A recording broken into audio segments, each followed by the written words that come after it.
사랑과 계약하신 하나님 아버지, 지난 한 주간 주님의 품 안에 보호해 주시고 오늘 기도의 자리, 찬양의 자리, 그리고 말씀의 자리에 인도하시니 감사합니다.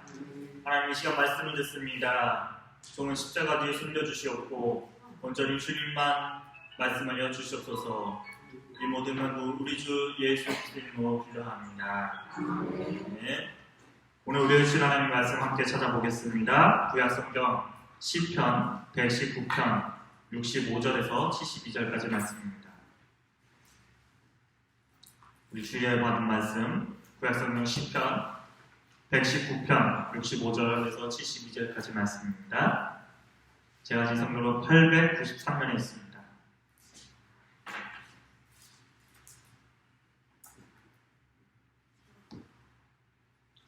저 여러분 한 절씩 교독하시고 마지막 절 합독하여 읽도록 하겠습니다. 여호와여, 주의 말씀대로 주의 종을 선대하셨나이다. 내가 주의 계명들을 붙잡아오니 구원을 찾아가 주를 행하옵소서. 고난당하기 전에는 내가 그릇해가였더니 이제는 주의 말씀을 지키나이다. 주는 사랑하사 사랑하시니 주의 여러 하나를 하옵소서. 교만한 자들이 거짓을 지어 나를 치려 하였사오나 나는 전심으로 주의 법도들을 지키리이다. 그들이 마음을 삼켜서 떠오르리이다. 나는 주의 법을 즐거워하나이다. 고난당한 것이 내게 유익이라. 이로 말미암아 내가 주의 율례들을 배우게 되었나이다. 주의 율례 법이 내게는 천천금보다 좋으리이다. 아멘. 이 말씀 통하여 하나님께서 우리에게 은혜 주시길 원합니다. 우리 옆에 계신 분과 다시 한번 인사했으면 좋겠습니다. 참 잘 오셨습니다. 제가 이런 날은 처음인 것 같습니다. 앞에는 목사님 찬양도 하시고 뒤에 기도인도 목사님 하시는데 설교를 제가 하는 날은 제가 처음인 것 같습니다. 아마 여러분도 처음이시겠죠? 말하기는 아까 제가 기도한 대로 저는 하나님께서 숨겨주시고 하나님의 말씀만 여러분들에게 전달되기를 소망합니다. 아멘. 세상의 논리로는 참 이해할 수 없는 일입니다. 목사님들이 찬양도 하고 기도인도 하는데 전도사는 설교한다는 거 세상의 논리로는 쉽지 않지만 하나님의 논리로 가능한 줄로 믿습니다. 아멘.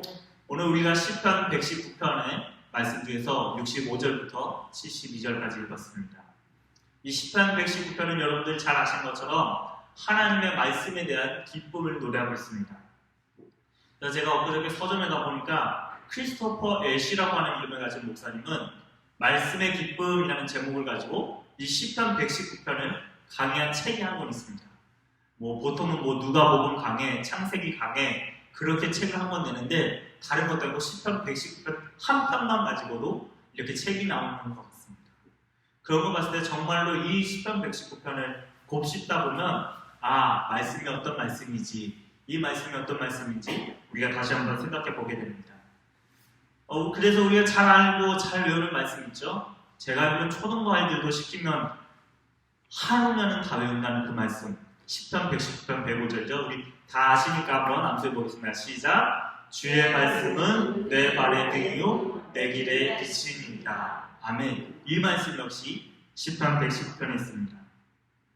근데 이 말씀에 대해서 생각해 볼 때 저는 두 가지 측면에서 좀 같이 봤으면 좋겠습니다. 말씀에는 두 가지 측면이 있는 것 같습니다. 하나는 기록되어져 있는 말씀입니다. 바로 성경 말씀이죠. 누가 무엇라 해도 성경 말씀은 하나님의 말씀입니다. 하나님께서 그 백성들에게 어떻게 살기를 원하시는지, 어떤 뜻을 갖고 계신지 자세하게 기록되어 있습니다. 그래서 성경만 잘 알아도 사실은 하나님의 마음을 잘 알 수 있을 것이라고 생각합니다. 아멘. 근데 우리가 시험 문제를 풀 때 정말 중요한 것은 출제자의 출제 의도를 정확하게 파악하는 일입니다. 문제는 어떻게 보면 비슷하게 냈을지 모르지만 또 비틀기도 하고 꼬기도 하는 문제들도 있죠. 그런 것처럼 하나님께서도 그와 마찬가지로 성경 못지않게 또 다른 말씀을 준비하셨다고 생각합니다. 그것은 무엇이냐면 보여지는 말씀입니다. 이 보여지는 말씀은 어떤 말씀인고 하면 우리의 삶 가운데서 경험되어지는 말씀입니다. 이 말씀을 붙들고 살아보니까 정말 이 말씀이 하나님의 말씀이구나 라고 경험하게 됩니다. 이 말씀은 우리가 평소에는 그냥 지나치면 아무렇지도 않게 지나가다가 하나님이 정말로 살아계시는구나, 하나님이 이렇게 말씀하시는구나 성령님이 조명해 주셔야만 볼 수 있습니다. 아멘. 실례로 우리는 올 한 해 동안 마스크를 참 오래도 썼습니다. 제가 메르스가 한창일 때 저희 교단 총회에서 교사 강습할 때도 그때도 마스크 쓰고 그렇게는 안 해봤습니다. 제가 여름 수련회 하면서 마스크 쓰면서 진행하는 거라고는 상상도 못 해봤습니다. 물론 애들 천여역정 때 좀 놀래켜 주려고 분장용 마스크를 써봤어도 이런 마스크를 오래 쓴 적은 처음인 것 같습니다. 정말로 우리가 예배드리는 것이 얼마나 소중한지를 깨닫는 요즘인 것 같습니다. 근데 이것은 성경에도 기록되어 있지만 또한 보여지는 말씀 통해서 볼 수 있다고 생각합니다. 그런데 오늘 성경 말씀은 고난 역시 그 보여지는 말씀의 하나라고 이야기해주고 있는 것입니다. 특별히 오늘 우리가 읽은 본문 65에서 72절은 고난 역시 하나님께서 우리 삶 속에 보여주는 말씀이라고 이야기하는 겁니다. 제가 좋아하는 시 중에 장석주 시인이 쓴 대추 하나이라는 시가 있습니다. 요새가 한창 대추가 잘 익을 시즌이지요. 이 시에 보면 이런 말이 적혀 있습니다. 적의 저절로 붉어질 일은 없다. 저 안에 태풍 몇 개, 저 안에 천둥 몇 개, 저 안에 벼락 몇 개, 저 안에 번개 몇 개가 들어있어서 붉게 익히는 것일 것이다. 생각해 보십시오. 대추가 잘 익기 위해서는 마냥 좋은 햇빛만 있지는 않았을 겁니다. 폭풍우도 몰아쳤을 거고요. 벼락도 쳤을 것이고 번개도 쳤을 것입니다. 그런데 그 시간이 없었다면 대추는 그렇게 빨갛게 잘 익지 못했을 것입니다. 고난이 있었기 때문에 대추가 잘 익었다는 이야기겠죠. 근데 그것은 비단 대추에만 해당되는 이야기가 아닌 것 같습니다. 우리의 삶 가운데도 하나님의 사람이라고 이야기하는 우리들에게도 오늘 동일하다고 이야기하실 것입니다. 그런데 참 놀라운 것이 하나 있습니다. 고난하면 우리가 생각하는 단어가 하나 있습니다. 광야입니다. 근데 그 광야와 말씀을 뜻하는 히브리어가 서로 어원이 똑같다고 합니다. 광야와 말씀이 같은 뿌리에서 시작한다는 겁니다. 그래서 한동안 고민했습니다. 아니, 축복하고 말씀이 좀 엮이면 참 좋으련만 왜 하필이면 광야지? 왜 광야와 말씀이 같은 의미지? 고민하는데 생각보다 답은 쉬운 데 있었습니다. 그 광야 가운데서 목자가 양을 이끌고 가는 그 모습을 상상해 보십시오. 우리가 시편 23편에 노래하는 것처럼 여호와는 나의 목자시니 하면서 그 펼쳐지는 그림들을 생각해 보십시오. 푸른 초장으로 또 쉴만한 물가로 목자가 인도하는 모든 것, 그것이 모두 말씀입니다. 근데 그 말씀이 이루어지는 현장이 바로 광야였던 것입니다. 그렇다면 우리의 삶에 고난이 닥친다는 것 역시 생각해보면 하나님께서 지금 여기서 우리에게 말씀하신다는 것입니다. 그렇다면 하나님께서 이 고난을 통해서 우리를 어떻게 인도해 가시는가 오늘 본문을 통해서 두 가지를 좀 살펴보려고 합니다. 우리 65절 말씀 같이 한번 읽어보겠습니다. 65절입니다. 여호와여 주의 말씀대로 주의 종을 성대하셨나이다. 아멘. 하나님께서 말씀하신 대로 우리를 잘 대해주신다, 잘 보살펴 주신다는 말씀이 고난을 통해서 하셨다는 겁니다. 이런 이야기가 있더라고요. 우리가 성찬식을 못한 지 좀 되었습니다만 로마 카톨릭에서는 성찬식이 매우 중요합니다. 그 성체 성사가 중요하기 때문에 거기는 예배라는 표현 대신에 제사를 의미하는 미사라고 이야기하고도 합니다. 근데 이 미사의 가장 하이라이트는 아까도 말씀드렸다시피 성찬식입니다. 제가 그래서 한 번은 예배 수업을 위해서 카톨릭 성당 미사를 봤는데요.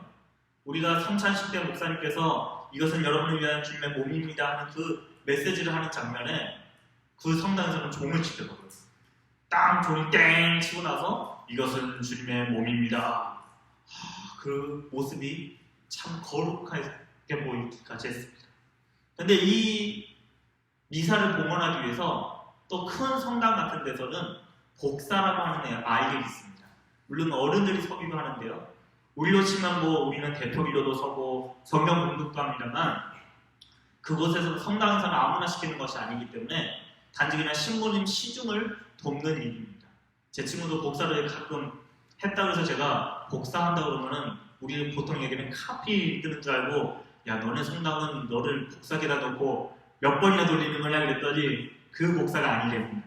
아무튼 그 목사를 서는데 제일 중요한 임무는 신부님을 도와서 그 성찬에 쓰는 제사에 쓰는 떡과 잔을 돕는 일입니다. 근데 여러분 생각해 보십시오. 이 성찬에 참여하는 것도 떨리는데 신부님을 돕는다는 일은 얼마나 떨리겠습니까? 저도 설교 앞두고 있으면 얼마나 마음이 조마조마해지는지 모릅니다. 설교 서기 한 걸음 전까지만 해도 하나님 제가 할 수 있을까요? 제가 어떻게 할까요? 고민하는데 아마도 이 꼬마 아이는 겁이 났던 모양입니다. 그래서 신부님을 넣어서 이렇게 잔을 달달달달달 떨면서 들고 갑니다. 신부님이 이제 드디어 말할 차례가 됐습니다. 이것은 그리스도께서 여러분을 위하여 주시는 잔입니다. 라고 말을 하려고 하는데 아뿔싸 이 꼬마가요 너무 당황한 나머지 그 잔을 떨어뜨렸습니다. 이 꼬마는 얼굴이 굳어졌습니다. 어떻게 하지? 얼굴이 백지장이 됩니다. 이제 혼나겠구나. 신부님한테 잘못되고 싹싹 빌어야지 하고 있는 순간에 신부님이 큰 소리로 외칩니다. 뭐라고 했을까요? 나가! 너 같은 게 어디서 들어와서는 거룩한 미사를 방해하냐? 너는 당장 나가라. 썩 나가라. 그 길로 그 소녀는 성당을 나갔습니다. 성당을 나갈 뿐만 아니라 하나님에 대한 사랑까지 모두 버려버렸습니다. 근데 그냥 버려버린 것이 아니라 끝내는 성당을 증오하고 혐오하기에 이르는데 결국엔 공산당에 들어갑니다. 공산당에 들어가서는 결국 성당을 없애는 데 가장 앞장섰다는 공산주의 대지도자인 유고의 티토 대통령이 됩니다. 반면 한 도시에서는 똑같은 꼬마가 한 명 있었다고 합니다. 이 꼬마도 벌벌벌벌 떨다가 결국 떨어뜨렸습니다. 이 꼬마도 백지장이 됩니다. 어떻게 할까? 이제 신부님이 나를 혼내겠지. 근데 참 놀랍게도 신부님이 그 아이를 쫙 안아주었답니다. 미사 중인데도 싹 감싸주면서 괜찮아. 누구나 실수할 수 있어. 그거 얼마나 네가 등장이 됐으면 그랬겠니. 그런 경건한 기다림이 필요하단다. 그거 아니? 나도 너같이 그런 적 있었단다. 그 말 한마디에 녹은 그 소녀는 나도 저렇게 하나님의 사랑을 전해주는 사람이 되어야지, 나도 신부님이 되어야지 하고 신학교 입학합니다. 그가 그 유명한 대주교 폴턴 쉼이 되었습니다. 이 이야기에서 보는 것처럼 우리는 확실하게 깨달을 수 있는 게 하나 있습니다. 사람은 어떤 사람은요 우리에게 참 잘해줍니다. 너가 있어서 정말 최고야, 훌륭해, 이런 말도 하는 사람 있는 반면에 너 같은 게 뭐가 한다고, 너가 그러고도 사람이냐, 그런 말을 아무렇지도 않게 내뱉는 사람 참 많습니다. 사람의 말을 들으면요 하늘은 엄청 높이까지 올라갑니다. 내가 정말 가치 있는 사람이지, 내가 의미 있는 일을 하고 있구나, 내가 정말 훌륭한 일을 하고 있구나, 정말로 내 삶에 의미가 있구나 라고 생각하는 반면에 어느 날은 완전히 바닥으로 내버립니다. 난 왜 태어났을까? 차라리 내 생일이 없었으면 좋았을 것을. 나는 왜 태어났지? 나는 내 편이 아무도 없어, 내 친구 아무도 없어. 그렇게 할 때가 참 많이 있다. 근데 오늘 본문은 우리에게 이야기합니다. 우리가 어떠한 상황이 있든지, 특별히 고난을 통해서 우리는 하나님께서 우리를 잘 대해주신다는 것을 믿을 수 있다는 겁니다. 여러분은 우리가 잘 아는 탕자의 비유를 잘 알고 계시겠지요. 금요기도에 오시는 분들이라면 저도 탕자의 비유를 알 정도가 아니라 우리 교회 학생들한테 시간만 허락해 주신다면 다 얘기해 주실 수 있는 분들인 것 같습니다. 근데 이 탕자의 비유를 생각해 보십시오. 그 둘째 아들이 아버지에게, 아버지 제 분깃을 주십시오, 제 유산을 미리 떼어주십시오. 그게 말이 됩니까? 제가 아버지였으면 이런 호로 자식을 만나 하고 몽둥이질했을 것 같습니다. 근데 아버지가 그냥 내어줍니다. 한번 해봐라. 그것만 해도 진짜 분이 사귀지가 않을 텐데 그 아들이 그 제사를 다 탕진하고 돌아옵니다. 거짓골도 그런 거짓골이 없을 정도로 정말 비참한 모습으로 들어오는데 아버지가 어떻게 합니까? 잘했다고 잔치를 벌입니다. 여러분 생각해 보십시오. 아버지가 살아계신데도 유산을 달라고 하는 그런 부르막심할 뿐만 아니라 무슨 낯이 있어서 아버지에게 그렇게 찾아오겠습니까? 그런데도 그럼에도 불구하고 아버지는 그 아들을 받아줬다는 겁니다. 도리어 그 받아준 아들이 못마땅 해서, 동생이 못마땅 해서, 아니 아버지 나를 위해서는 왜 한 번도 안 버려줍니까? 라고 형이 이야기할 때, 얘야 이 모든 것이 다 너의 것이지 않니? 너는 왜 나한테 구하지 않았니? 하면서 도리어 둘째 아들을 더 품 안에 안았던 그 아버지의 모습을 생각해 보십시오. 우리가 어떠한 상황이 있든지, 우리가 좋은 상황이 있을 뿐만 아니라 고난과 역경과 시련 속에 있어도 우리를 선대하시는 분이 하나님이시라는 것을 고난에 보여주고 있습니다. 두 번째로 고난이 우리에게 주는 유익이 하나 있습니다. 바로 주의 말씀을 지키게 되고 윤례를 바로 알려준다는 것인데, 우리 71절 말씀 같이 읽어보겠습니다. 시작. 고난당한 것이 내게 등장하라.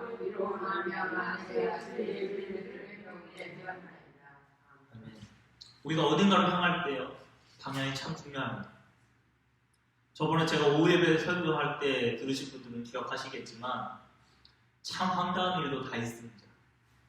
날짜도 맞고 자리표도 맞는데 저랑 같은 표를 가진 사람이 한 명 있었습니다. 그 사람은 자기가 자기 자리라고 하고 저는 제 자리라고 주장하고, 말다툼이 있을 때 결국 누가 잘못 앉았을까요? 그분이 잘못 앉았었어요. 저는 부산행을 가기 때문에 부산행에 맞게 탔고, 그분은 목포행인데 모르고 급하다고 탄 게 부산행이었어요.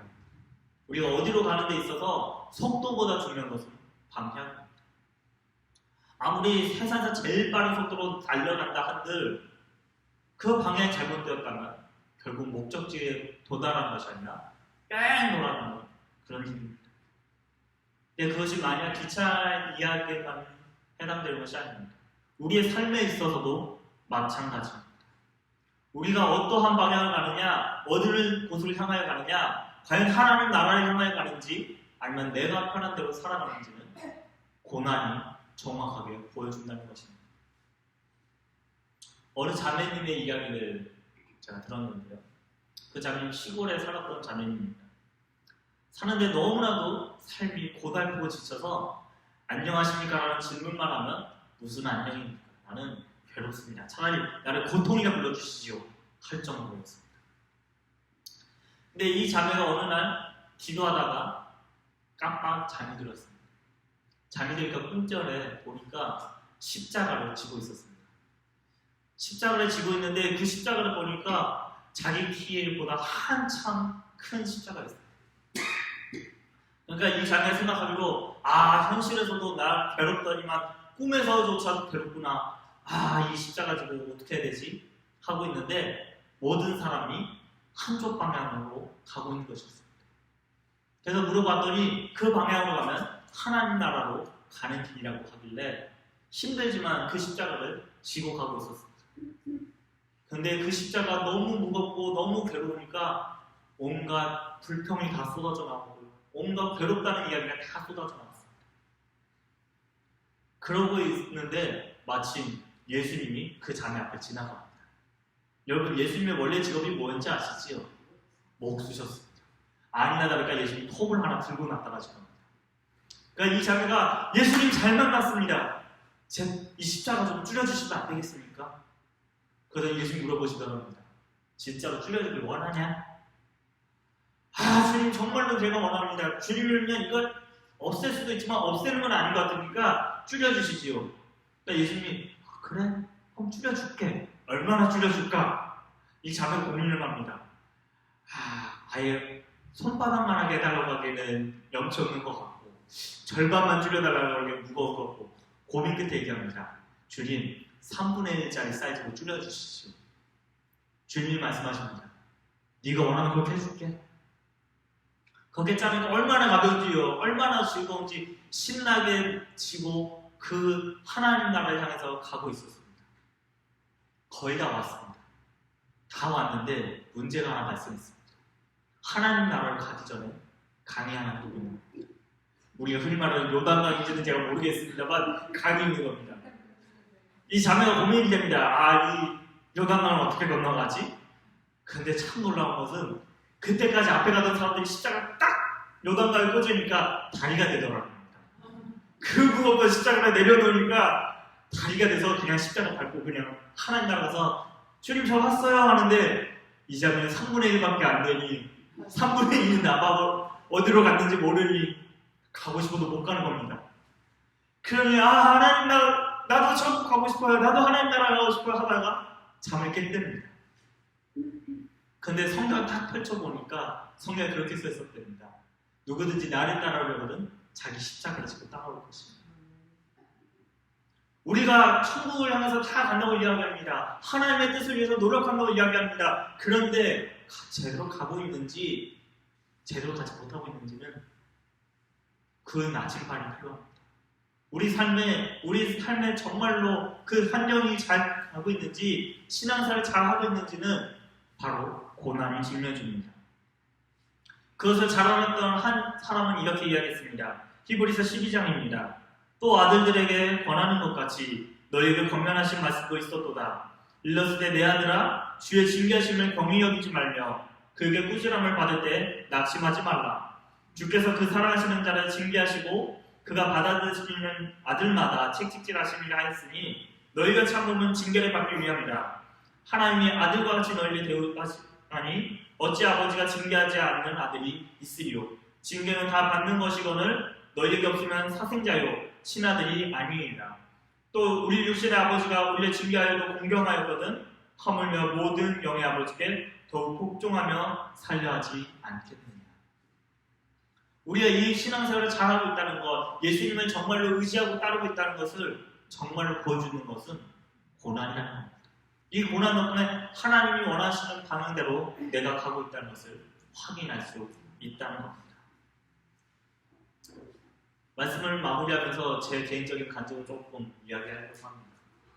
제가 군생활을 하면서 좋아하게 된 찬송가가 하나 있습니다. 제가 어디 나왔는지는 여러분 웬만해서 이제 좀 아시죠? 제가 해군에 나와서 그런지 찬송가 373장 고요 한바다를 참 좋아합니다. 근데 그 가사들 중에서 제가 2절이 특히 좋습니다. 왜 좋은지 제가 불러드려도 될까요? 네, 제가 불러드리겠습니다. 2절입니다. 그 물결이 일어나 나 세지 못하나 이 풍랑이 나여 더 빨리 갑니다. 그 풍랑 덕분에 더 빨리 간다는 겁니다. 제가 함정 생활을, 배 생활을 15개월을 했습니다. 1년 하면 3달을 있었는데 이게 얼마나 힘든지 단적으로 보여드리는 예가 있습니다. 제가 가끔씩 땅멀미를 합니다. 여러분 뱃멀미 들어보셔서 땅멀미를 못 들어보셨죠? 배 오래 탄 사람들은 땅멀미가 있습니다. 땅은 분명히 멀쩡히 있는데 배는 가만히 있고 땅이 흔들리는 것 같은 혼돈이 옵니다. 자, 그래서 가끔씩 강대상 올라올 때마다 이 강대상을 잡습니다.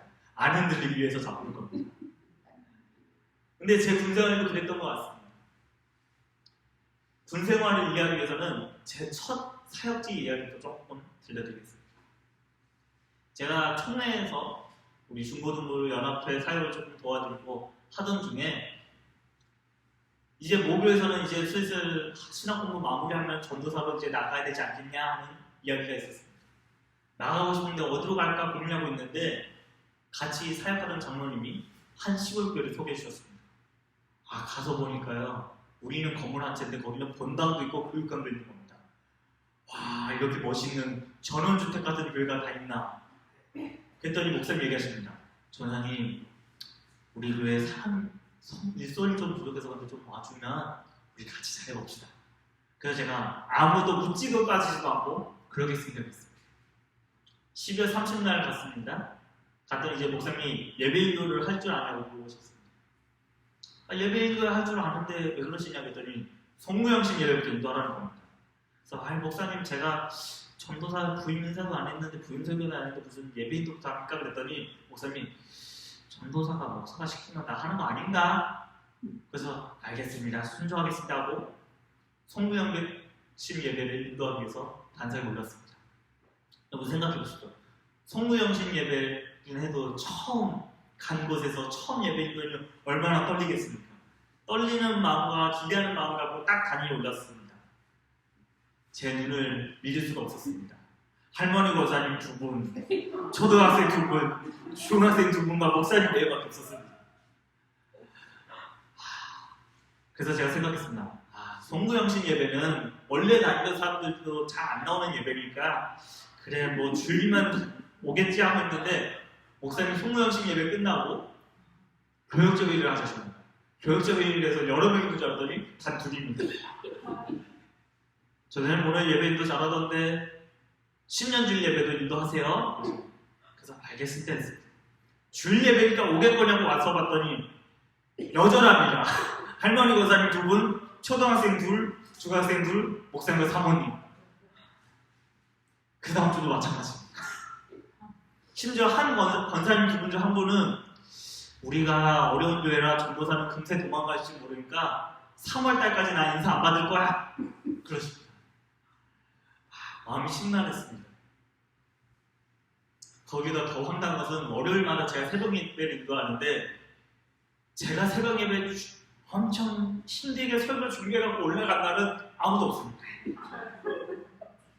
그런데 제가 오늘 피곤하니까 그냥 뭐 아무도 안 계시길 거냐고 하루 그냥 조금 졸면 다 아침에 목사님 문자가 와 있습니다. 저 사람이 오늘 피곤했나 보죠?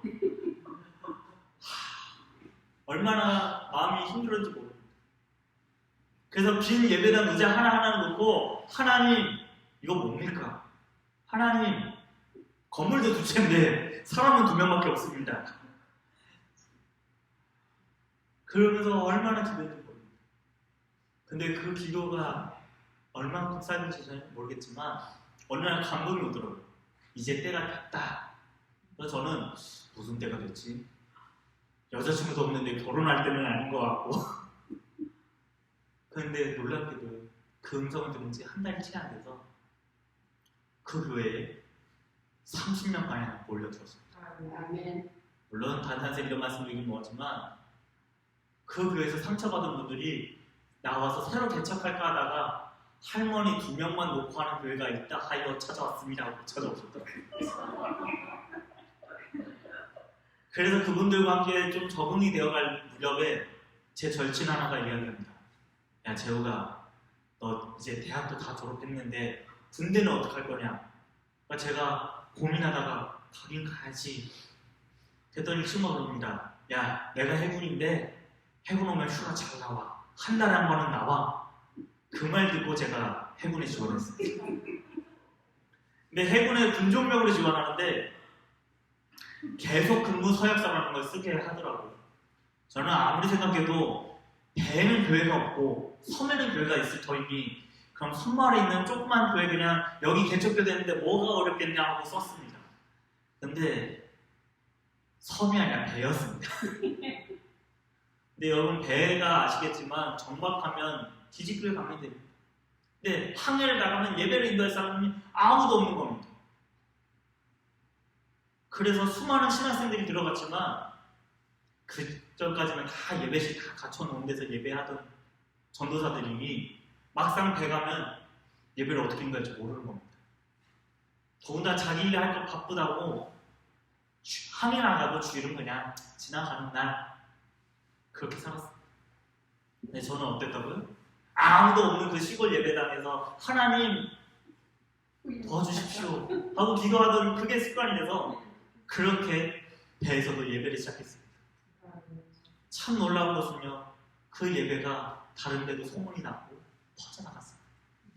그런데 더 감사한 건 제가 그 배에서 예배하는 사람으로 소문이 다 나버렸습니다. 그 배에서 예배 인도한다는 그 배 담임 목사님 이러면서 졸지에 배 담임 전도사가 되었습니다. 그러다가 하나님의 은혜로 또 병장 나갔는데 발령을 받아서 교회로 배치받았습니다. 참 놀라운 것은 그거에 그런 일이 없었는데 제가 가는 이유가 한 달에 한 번씩 외부 민간교회에서 후원을 하고 공연을 하는 것이었습니다. 덕분에 새신자 수가 자꾸 늘어났습니다. 심지어 어느 정도까지 일어났냐면 제가 4월에 제대했고 제 생일이 3월에 있는데 생일을 맞아서 또 저녁 휴가를 냈더니 목사님이 기각 처리하신 겁니다. 아니 목사님 저녁 전이고 그동안 제가 한 데 있는데 왜 기각입니까? 그랬더니 어느 목사님께서 위문을 오시는데 저를 알고 오신다는 겁니다. 그리고 저를 알고 오시는데 짜장면을 수타 짜장면을 나눠주기 위해서 꼭 필요하다는 겁니다. 덕분에 제 휴가가 잘렸습니다. 정말. 그런데 참 놀라운 것은요. 제 생일 전날 오셨습니다. 제 생일 전날 오셔서 짜장면 몇 명 먹은지 아십니까? 한번 맞춰보시겠습니까? 예? 1000명은 조금 많습니다. 300명이 먹었습니다. 육고집은 사단법 되는 부대 총원이 먹었습니다. 심지어 목사님이 자랑하셨습니다. 여기 있는 이 천수병이 내 생일이라서 또 내일 모레 저녁하는데 우리 전도사님이라서 제가 짜장면 돌렸습니다. 제가 부대원 총원한테 박수 받긴 처음이었습니다. 더 놀라운 일이 또 하나 있었습니다. 제가 그 다음날 휴가를 가려고 하니까 그 부대 여전도에서 생일 파티 또 열어줬습니다. 그러면서 부탁 하나 했습니다. 이제 나가면 전도사님인데 그 저녁 하시는 날 우리 교회 청소하려고 하는데 괜찮을까요? 그래서 제가 고민하다가 하겠다고 했습니다. 근데 더 놀라운 사실은 저녁 다음날 주일이었는데 국방부에 계신 목사님이 설교를 오셨습니다. 대급은 중령이었고 지금은 해군에서 넘버 2 되시는 목사님입니다. 생각해보세요. 저는 병장이었습니다. 그 중령이신 목사님이 왔습니다. 저는 원곡절에 주일하고 설교도 했습니다. 그날 하고 나니까 목사님이 그러십니다. 선생님 서울 간댔죠? 제가 태워서 모시고 가겠습니다.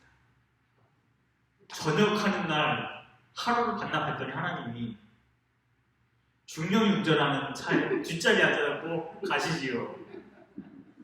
교회에서 봐도 보통은 전도사가 운전하고 목사님 가실까요? 하는데 저 교사님 가도 될까요? 하고 목사님이 물어보는.